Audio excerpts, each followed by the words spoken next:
This screencast covers the updates, changes, and feature modifications to the Windows 7 release candidate from Windows 7 Beta. If you would like a complete list of changes, please download the What's New in RC document available here on Springboard.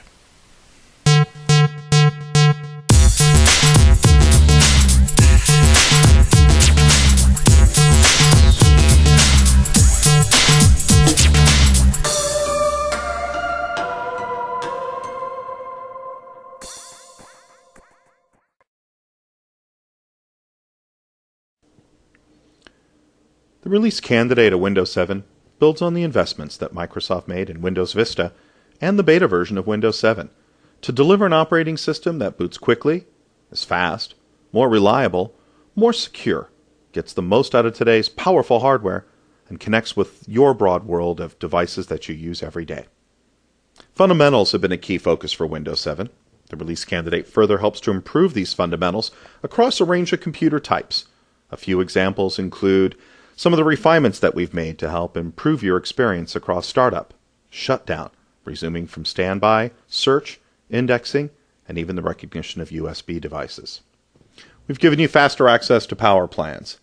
As you know, when you click a power plan, you will see your balanced and high performance. If you wanted to add a different setting, unlike, let's say, moving to our power options, let's say power saver or high performance, we could simply click that, and now we'll see balanced and high performance.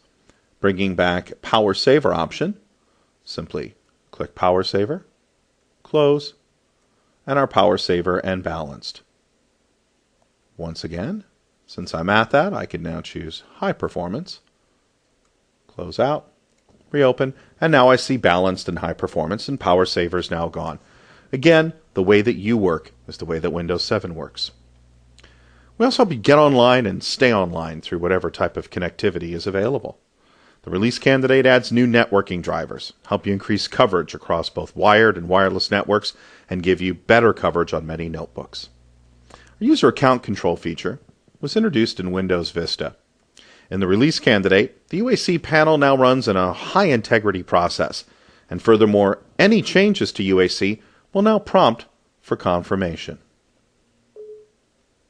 The taskbar is a primary way to access the files and applications you use most often. Additional improvements have been made to this familiar component of Windows, including taskbar scaling. Pinning of programs helps the taskbar to allow you more convenient access to what you want. Depending on your resolution, icon size, and assuming a default notification area, you'll now see significantly more buttons before the taskbar overflows and begins to scroll. For example, at a resolution of 1024 by 768, you'll now see 15 large icons, representing a 25% improvement from the beta.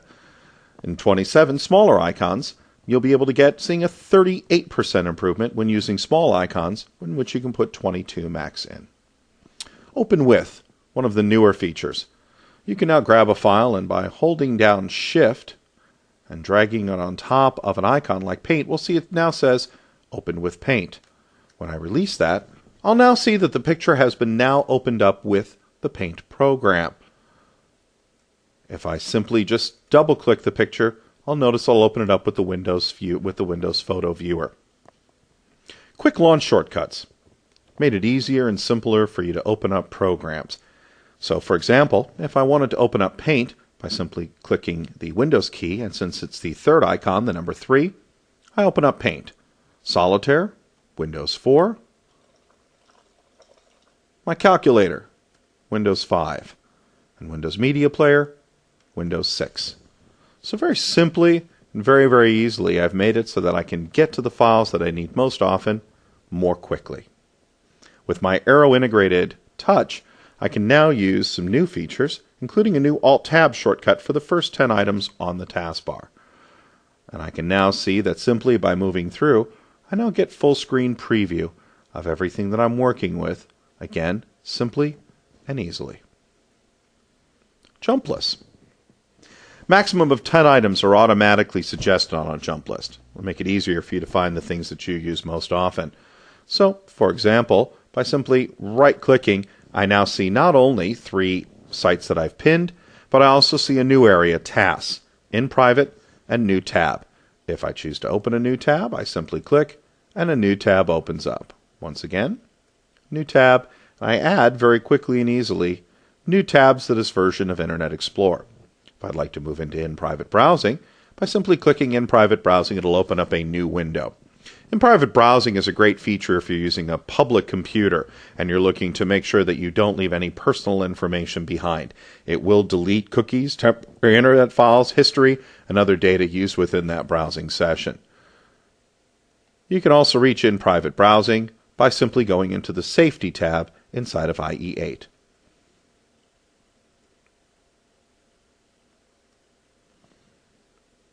As before, we can always simply move through all open windows and close windows as we did in the beta, but you'll now notice we do see icons for the various websites up at the top of the image icon. Jump list icons will also be found in additional places. So for example, if I take a look here at Windows Media Player, I can see a video that I ran previously, as well as being able to see some music that I was also playing a little bit earlier. And I can very simply switch through those recently played areas simply by moving through my jump list. Office programs will also do this with PowerPoint, Word, Excel, Paint, Notepad, etc. Another area where we'll see some further integration will be in with Windows Live Messenger, Windows Media Center, also showing your most frequent and played, Get Started areas. In addition to the jump list that we see in the bottom, we'll also find jump lists in things like Microsoft Office products, where again, in Word, PowerPoint, Excel, you'll see your most recent documents.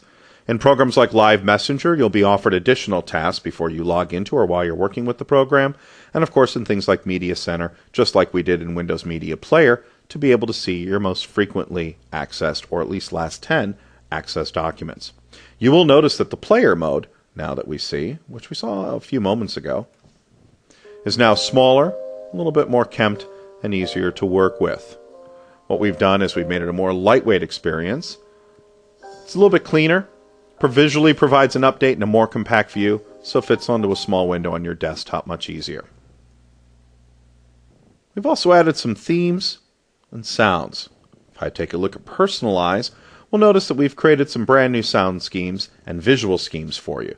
Visually, architecture, characters, landscape, where you can simply just click.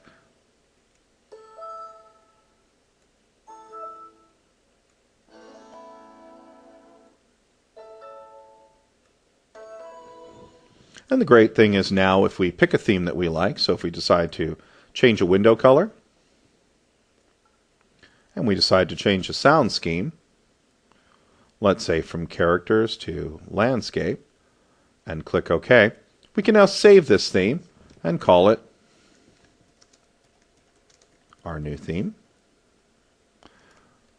We could also choose to save this theme for sharing if we wanted to share it with others. So, new themes gives you more options, makes your computer reflect your personal tastes. We have landscapes, nature, architecture, a wide variety of sounds and pictures to fit each person's personal tastes. The release candidate extends virtualization technology to end users, small to medium businesses, through a new feature called Windows XP Mode. Windows XP Mode, together with virtualization technology such as Windows Virtual PC, provides a virtual XP environment in which you can run many existing Windows XP applications on a Windows 7-based PC. To learn more about Windows XP Mode and the new version of Windows Virtual PC, visit us at microsoft.com/springboard. You'll see several documents on the XP Mode and Virtual PC. You can also get more information at microsoft.com/virtual-PC. Flexible access to applications and data from work and home and other locations is a critical component of any enterprise IT strategy. We've made changes to direct access and the smart card support. We've enhanced troubleshooting to include a new Windows troubleshooting entry point within the control panel. For resources not reachable, for example, if a website fails to load, you can use either the Diagnose Connection to Internet Explorer 8 or the Troubleshoot Computer Program tool to help you discover the cause of that issue. Our direct access notification has changed as well.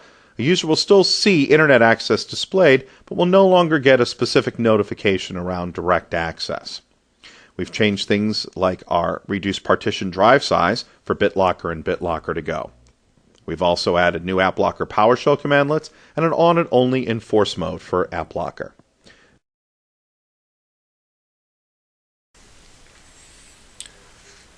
This screencast of the Windows 7 release candidate covered the features that allow you to work the way that you want, features that allow you to simplify your everyday tasks and make new things possible, that allow you to be productive anywhere, that help to enhance security and control, and that streamlined PC management. For a complete list of all the changes in the release candidate, please visit springboard.com and download the What's New in Release Candidate 7 document.